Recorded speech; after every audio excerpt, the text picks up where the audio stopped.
Hello everyone, this is Anchal and from today we are going to start our new subject that is industrial relation. In this we are going to start our first topic that is about industrial relation, like its meaning, its definition, characteristics or nature, objective, factors affecting, what are the different approaches of industrial relations and many more. So without wasting our time, let's get started with our concept.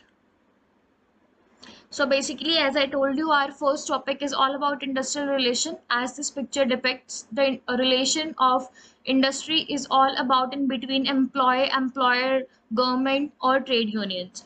इनमें से किसी के साथ भी किसी का relation हो सकता है, किसी भी दो जनों का रिलेशन किसी के साथ, that is my industrial relation. Like whether it's relationship between employee और employer, whether it's a relationship between employer or government, whether it's a relationship between government and trade unions. So basically industrial relation हमें बताता है कि government या फिर trade unions के बीच में relation कैसा है या फिर एम्प्लॉयर और गवर्नमेंट के बीच में रिलेशनशिप कैसा है. So for furthermore, you will get to know more about, like in the definition, like what exactly that industrial relation is, what kind of relation we are talking about. So first thing is like what's the meaning of industrial definition. देखो, industrial relationship क्या होता है, वो एक relationship होता है मेरे employ और एक मैनेजमेंट के बीच में. इंडस्ट्रियल रिलेशन का मतलब होता है relation between the people who are working together और अंडर वन ऑर्गेनाइजेशन. ठीक है, वो ये देखते हैं कि क्या उन दोनों के बीच में कोई कॉन्फ्लिक्ट तो नहीं है, क्या मेरा एम्प्लॉयज डीमोटिवेटेड है. ठीक है, तो वो बोलता है कि यहाँ पे हमारे पास बहुत सारे एक्ट होते हैं जो फोकस करते हैं हमारे रिलेशन पे. किसके रिलेशन के बीच में, उन सभी लोगों के बीच में जो हमारे ऑर्गेनाइजेशन के अंडर काम कर रहे हैं. That is my industrial relation. So I guess here meaning is clear to all of you. So let's move to the definition of industrial relationship. So when you are going to attempt the question, so firstly you have to write the meaning. After meaning you have to jump to the definitions.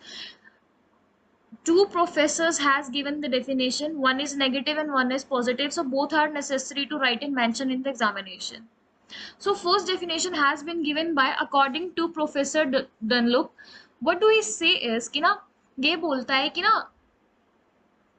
it may be defined as complex of a relation among the manager, worker and government.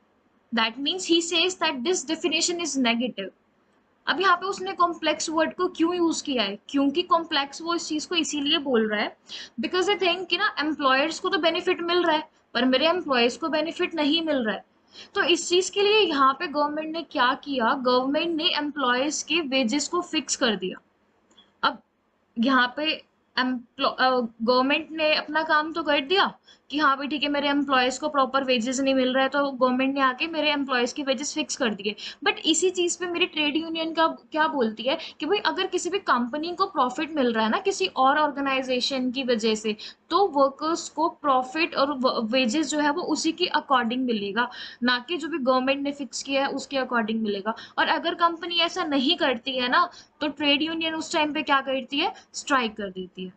ठीक है, तो इसी पे professor colleague जो है हमें definition देता है. वो क्या बोलता है कि इंडस्ट्रियल रिलेशन किससे गवर्न होती है, हमारे रूल्स एंड रेगुलेशन से. ठीक है, टर्म्स एंड कंडीशंस जो होते हैं ना वो मेरी गवर्नमेंट बनाती है. क्यों बनाती है, ताकि मेरे वर्कर्स का वेलफेयर हो. ठीक है, अगर एम्प्लॉयर्स या फिर एम्प्लॉय पॉलिसीज या फिर गवर्नमेंट की पॉलिसीज काम नहीं करती है, वहां पे ट्रेड यूनियन उस चीज को एक्सेप्ट नहीं करता है. अब हम एक एग्जांपल लेते हैं.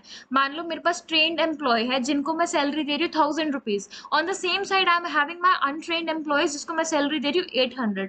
तो वो बोलता है कि भाई दोनों को इक्वल वेजेस मिलनी चाहिए. अगर दोनों को इक्वल नहीं मिलेगी तो ट्रेड यूनियन स्ट्राइक कर देती है अगेंस्ट गवर्नमेंट पॉलिसीज की भाई this is not a right कि तुम ट्रेन एम्प्लॉयज को इतना दे रहे हो, अनट्रेन को इतना दे रहे हो. अनट्रेन एम्प्लॉय भी अपनी स्किल्स के अकॉर्डिंग, अपने माइंडसेट के अकॉर्डिंग काम कर रहा है. अगर वो ट्रेन होता तो ऑब्वियस है वो अनट्रेन्ड एम्प्लॉय वाला काम नहीं कर रहा होता. ठीक है, so moving to the next, we had our characteristics or we can say the nature. My first characteristics or I can say nature is complex relationship. अभी हमने डिस्कस किया है पीछे complex का क्या मतलब होता है. देखो, complex relationship इसने क्यों बोला है, क्योंकि ये मेरा टू पार्टी प्रोसेस होता है. किसके बीच में, एम्प्लॉयर और एम्प्लॉय के बीच में. ठीक है, या फिर एम्प्लॉय या फिर गवर्नमेंट के बीच में. वो बोलता है कि अगर इसमें 2 जने नहीं है तो कोई कॉम्प्लेक्सिटी नहीं आएगी। ऑब्वियस है, अगर मैं अकेले काम कर रही हूँ तो मैं किसके साथ लड़ूंगी? किसी के साथ भी नहीं। तो वो बोलता है कि कॉम्प्लेक्सिटी होने के लिए भी 2 लोगों का होना बहुत ज्यादा नेसेसरी है, 2 पार्टीज का होना बहुत ज्यादा नेसेसरी है, ठीक है। सेकंड आता है mixture of cooperation and conflict. इसमें वो क्या बोलता है कि देखो हमेशा ना नेसेसरी नहीं होता कि हाँ भाई हर एक ऑर्गेनाइजेशन के इंडस्ट्रियल रिलेशन जो होंगे वो अच्छे नहीं होंगे। ऐसा भी हो सकता है, क्या पता है मेरा एम्प्लॉयर और एम्प्लॉय बहुत ज्यादा कोऑपरेटिव हो। एम्प्लॉयर भी हमेशा यही चाहता है कि उसके जो रिलेशन है वो अच्छे हो हमेशा एम्प्लॉयज के साथ, ठीक है, हेल्दी हो, दोनों के दोनों कोऑपरेट करे एक दूसरे के साथ, ठीक है।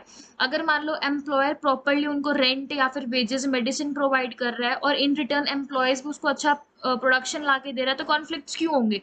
होंगे ही नहीं, ठीक है। तो that is the meaning of mixture of cooperation and conflicts.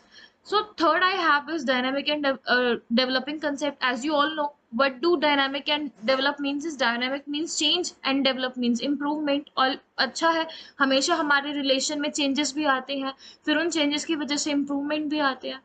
तो दैट सेज कि दोनों के रिलेशनशिप के बीच में कुछ ना कुछ चेंज आते हैं, कभी कभी चेंज कुछ इम्प्रूवमेंट भी लाते हैं। तो that is the only meaning of dynamic and developing concept. Next I have is it is a set of functional.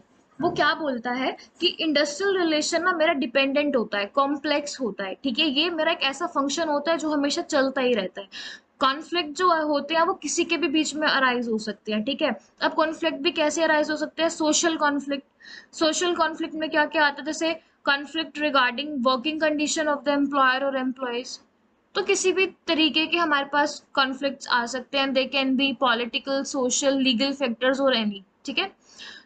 Last point I have is employee and employers relationship. वो क्या बोलता है जो हमने फर्स्ट पॉइंट में पढ़ा कि अगर मेरे पास 2 पार्टीज की एग्जिस्टेंस नहीं है तो इंडस्ट्रियल रिलेशन एग्जिस्ट नहीं कर सकता, ठीक है।